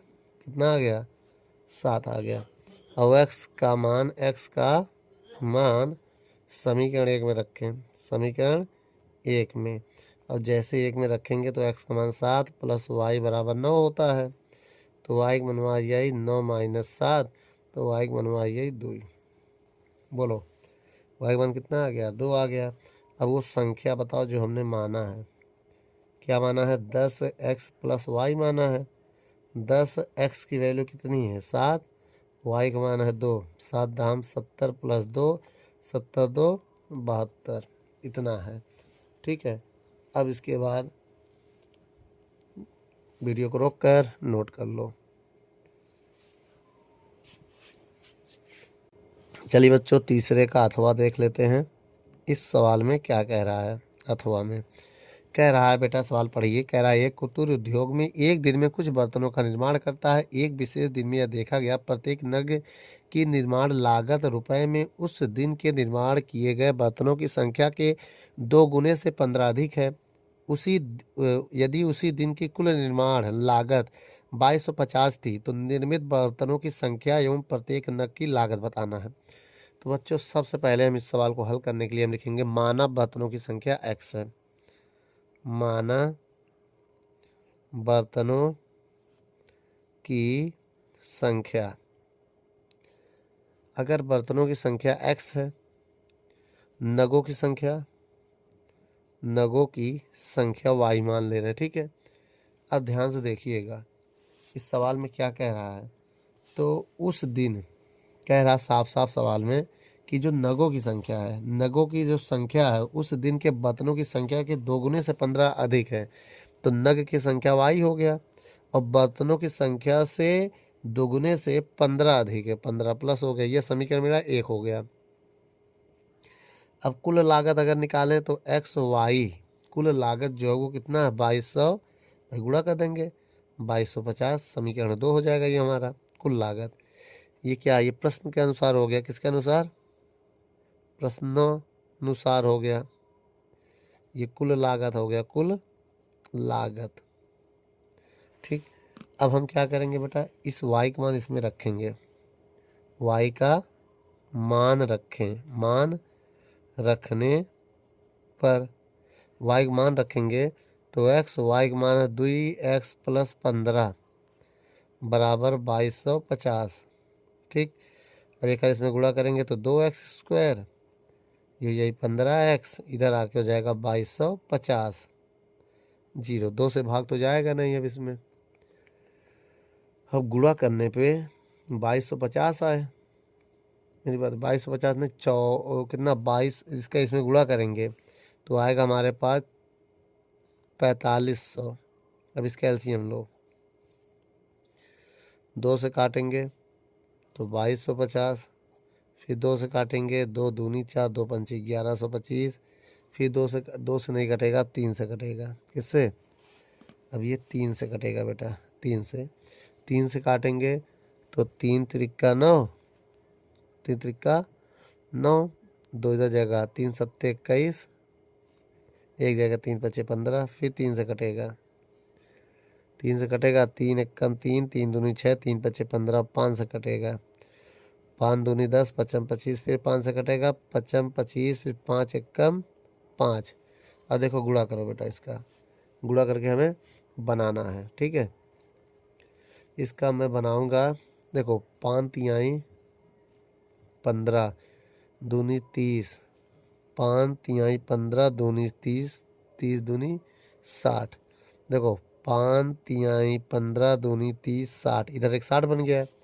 और दूसरा बनाओ 5 25, 25 तिहाई 75, 75 से 60 घटाएंगे तो 15 आ जाएगा। ठीक है, तो 75 - 60, x - 2250 बराबर 0। अब इसका गुणा करो, 2x² + 75x - 60x, 60x - 2250 बराबर 0। इन दोनों में क्या कॉमन है, जो कॉमन है कर लो, इन दोनों में केवल x कॉमन दिख रहा हमें, तो 2x + 75 आएगा। बोलो इसमें से क्या कॉमन है, 60 नहीं 30 कॉमन करेंगे, अगर हम 30 कॉमन कर लें तो 2x + 75 आ जाएगा, भाई माइनस कॉमन करेंगे तो प्लस हो जाएगा। पूरे से क्या कॉमन करेंगे, 2x + 75 कॉमन कर लिया तो x - 30 बराबर 0 हो गया।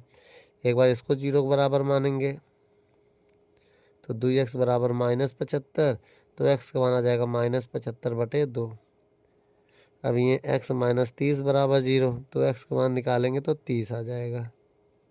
ठीक है, तो x का मान कितना आ गया, 30। अब यहाँ क्या हो गया, अब देखो x का मान आ गया, x का मान समीकरण 1 में रख दो, समीकरण 1 में, तो y बराबर 2x का मान 30 है + 15, तो y बराबर हो जाएगा 30 दूनी 60 + 15, 60 70 5 75, कितना आ गया,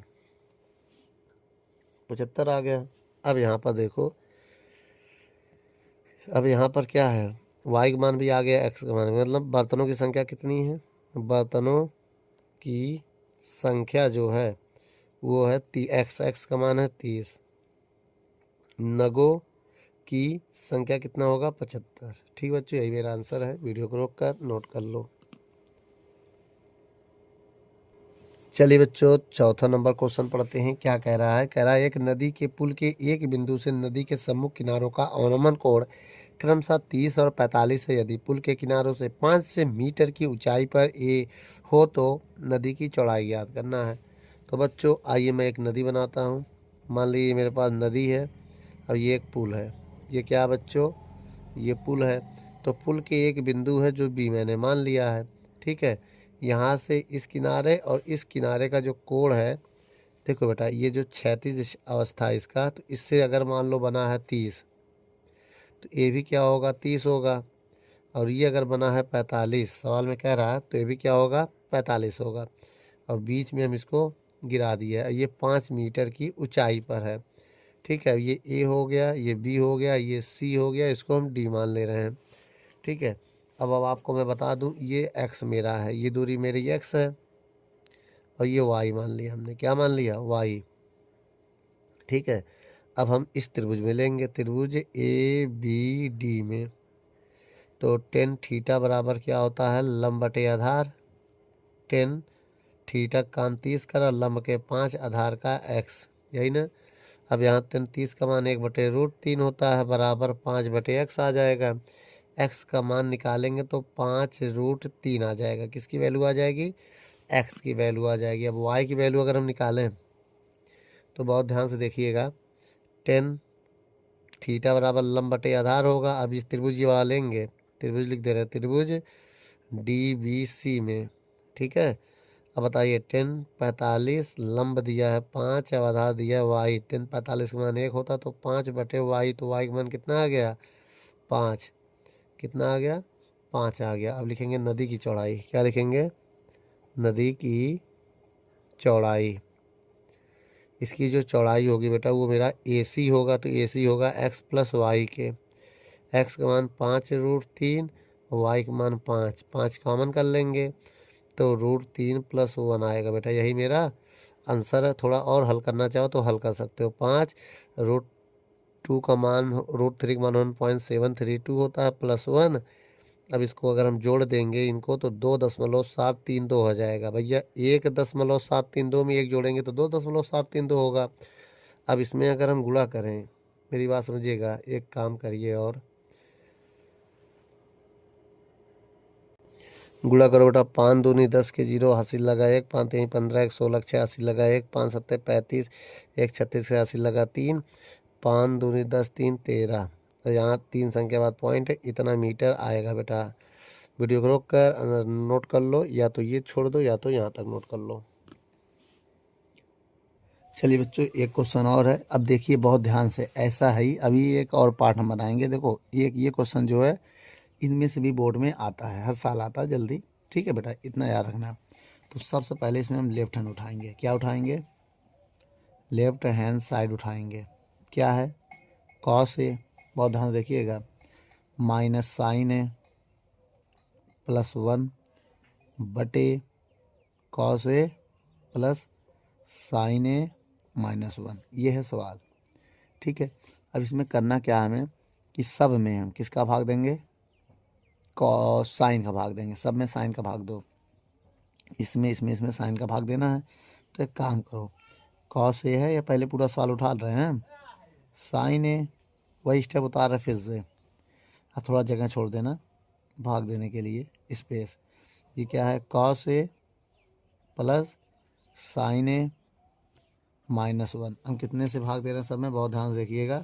सब में हम भाग देंगे साइन का। किस में? किसका भाग देंगे सब में? साइन। साइन ए, साइन ए, साइन ए, साइन ए, साइन ए, साइन ए। ठीक है। अब यहाँ पर देखें, अगर हम साइन से भाग दे दें तो एक फ़ायदा ये है, ये साइन से साइन यहाँ कट जाएगा बेटा, ये इससे कट जाएगा, ये इससे कट जाएगा। कुछ फॉर्मूले में यहाँ बताने जा रहे हैं, थोड़ा देखिएगा। कि जो कॉट होता है, कॉट ए, उसे कॉस ए बटे साइन ए लिख सकते हैं। ठीक है। और जो एक फार्मूला है, 1/साइन ए, साइन ए, इसको लिख सकते हैं कॉसेक ए। क्या लिख सकते हैं? कॉसेक। इतना याद रखना। अब अगर हम देखें तो कॉस अपान साइन क्या होता है? कॉट ए, जो कि हमने फार्मूला बता दिया। ये 1 हो जाएगा, ये प्लस कॉसेक ए हो जाएगा। ठीक। इसके बाद हम क्या करेंगे यहाँ पर? चलिए बेटा, अब यहाँ पर देखते हैं, ये हो गया। अब यहाँ पर करना क्या है, बहुत ध्यान से देखिएगा। यहाँ हम एक फार्मूला ये बना सकते हैं कि ये भी कॉट रहेगा, +1, एक कॉसेक हो जाएगा। ठीक। इतना समझ में आया? अगर इतना समझ में आ गया तो आगे भी समझ में आएगा। बहुत ध्यान से देखिएगा, कुछ करना नहीं यहाँ पर। अब आपको यहाँ करना है, इसको इधर करके 1 को इधर करना है, बस इतना करना है अभी आपको। कॉट ए, कॉसेक ए, मेरी बात समझिए, कॉट ए, कॉसेक ए। ठीक है।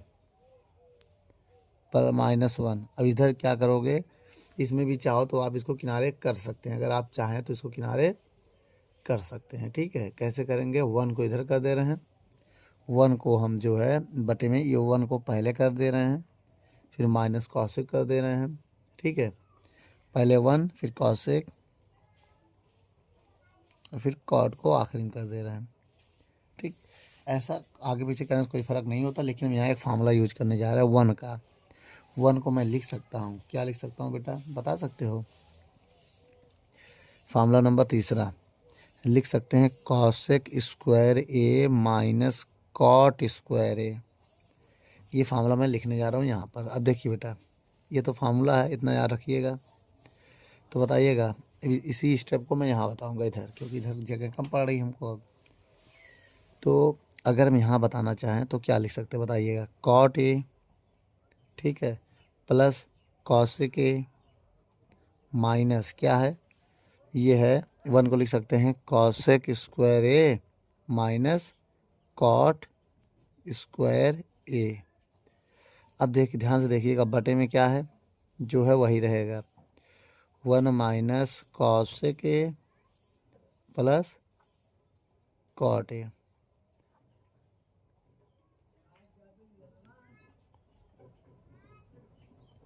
ठीक, कॉट ए कॉसेक ए, इसमें फार्मूला बन जाएगा, एक ब्रैकेट में ए माइनस बी, दूसरे ब्रैकेट में ए प्लस बी।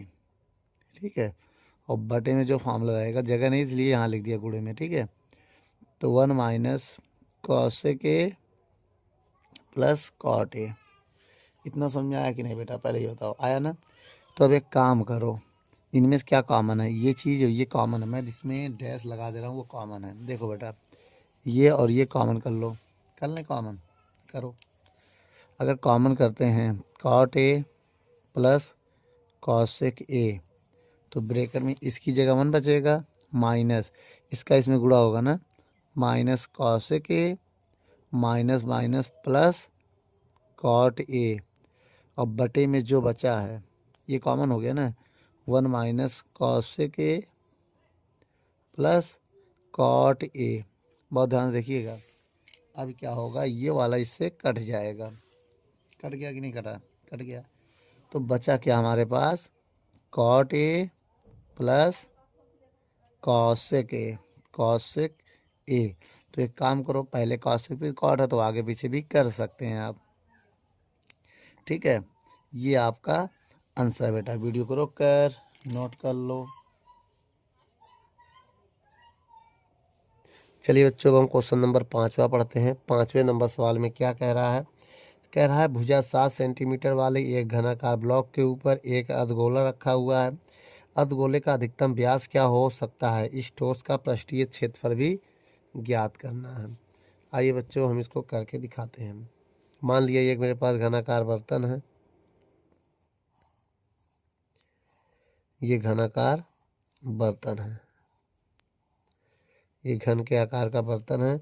इसी के ऊपर एक गोलाकार, मतलब इसी के ऊपर एक गोला है, मैंने गोला बना दिया। ठीक है, ये पूरा टच होगा। ठीक है, ये गोला हो गया, इसी के ऊपर ये क्या है, ये गोला है। ठीक है, अब इस गोले का, अब मेरी बात समझिएगा, गोले का जो गोला है, जो इसका भुजा होगा वही उसका व्यास होगा ना।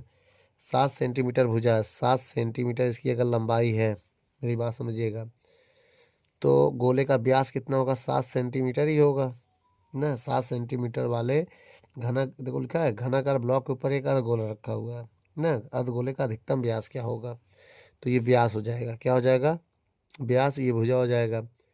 अब हमें इसका क्या निकालना है बच्चों, अब हमें निकालना है, तो अधिकतम व्यास यही हो गया 7 सेंटीमीटर, लेकिन हमें निकालना है यहाँ पर त्रिज्या कितनी होगी, आधा। त्रिज्या कितना हो जाएगा, 7/2 सेंटीमीटर त्रिज्या हो जाएगा।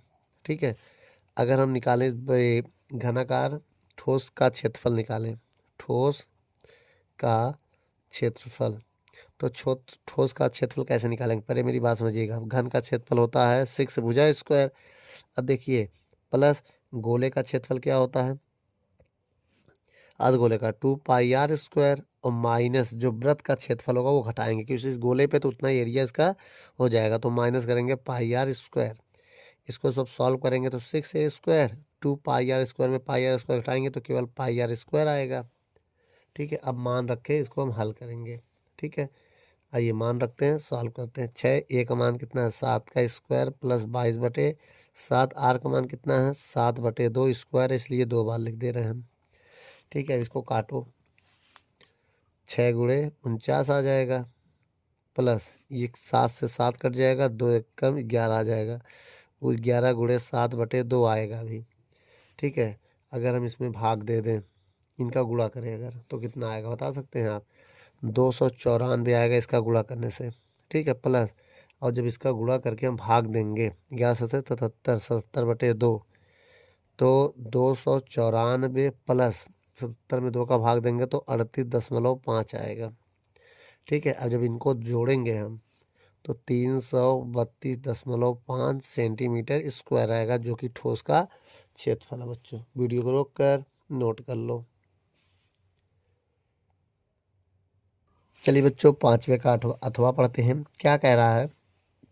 एक ठोस एक अर्धगोले पर खड़े एक शंकु के आकार है, जिसकी त्रिज्या 3 सेंटीमीटर, शंकु की त्रिज्या को ऊंचाई दिया है, तो इसका आयतन ज्ञात करना है। अब मेरी पहले बात समझिएगा, ये एक शंकु है जो एक ठोस पर अध्यारोपित है, तो जिसकी त्रिज्या r है। r का मान कितना मान लें? 3 सेंटीमीटर त्रिज्या है, और त्रिज्या की ऊंचाई l है, 3√2 सेंटीमीटर। ये है त्रिज्या की ऊंचाई, ये l होता है और ये r होता है, इतनी दूरी। ठीक है, ये l हो गया। तो इस ठोस का आयतन ज्ञात करना है ना। अब सुनो, ठोस का आयतन बराबर लिखने के बाद किसका किसका आयतन लिखोगे? सुन लो, इसमें 2 डायग्राम है, शंकु प्लस अर्धगोला। अर्धगोला का आयतन, इन दोनों के आयतन हमको लिखना पड़ेगा। शंकु का आयतन 1/3 πr² h, और अर्धगोले का आयतन 2/3 πr³। ये तो हो, लेकिन अभी हमने क्या कहा था? हमको l दिया है, h नहीं दिया, तो हमें निकालना पड़ेगा। कैसे निकालेंगे बेटा? फार्मूला मैं यहाँ बता दे रहा हूँ। l² बराबर h² प्लस r²। l का मान रखेंगे तो 3√2 का होल स्क्वायर आएगा। ऊंचाई हमारा कितना है निकालना है, और ये 3 का स्क्वायर, 3 का स्क्वायर 9, और √2 का स्क्वायर 2, h², 3 का स्क्वायर 9, 9 दूनी 18, h² प्लस 9। अब देखो यहाँ पर 9 इधर आएगा तो 18 माइनस 9 बराबर h², घटाएंगे तो 9 बराबर h², 3 का स्क्वायर बराबर h², इस वजह से स्क्वायर कट गया, ऊंचाई बराबर आएगा 3 सेंटीमीटर। ऊंचाई कितना आ गया? 3 सेंटीमीटर। अब हम क्या करेंगे, सवाल को कैसे हल करेंगे? देखो, वैल्यू रखने जा रहे हैं बेटा, 1/3 पाई का मान रख दें 3.14। सवाल में कह रहा है पाई का मान रखने के लिए 3.1। बेटा पाई का मान कह रहा है 3.14 रखने के लिए। आर का मान कितना है? 3 का, इस 3 गुणे 3 2 बार लिख दे रहे हैं। एच का मान कितना निकाला है? 3, तो 3 3 बार हो जाएगा। क्यों बेटा? अब देखिएगा बहुत ध्यान से, प्लस 2/3 पाई का मान 3.14, इसमें भी 3 को 3 बार लिखेंगे, पावर 3 है। अब 1 3 से 1 3 कट जाएगा, 1 3 से 1 3 कट जाएगा, क्या आएगा? 3.14 गुणे 9, 3 त्रिका 9, प्लस 2 गुणे 3.14 गुणे 3 त्रिका 9। ये दोनों हम कॉमन कर ले रहे हैं। जब कॉमन कर लेंगे 3.14 गुणे 9, तो ब्रैकेट में यहाँ 1 बचेगा, प्लस यहाँ 2 बचेगा। 3.14 गुणे 9 गुणे 3, भाई 2 1 3। अब इनका गुणा करिए, अगर इनका हम गुणा करते हैं तो 3.14 गुणे 9 त्रिक 27 आ जाएगा, और 27 गुणे ये करेंगे तो आएगा 84.78 सेंटीमीटर क्यूब। ये आ जाएगा, ये मेरा फाइनल आंसर बेटा वीडियो को रोक कर नोट कर लो।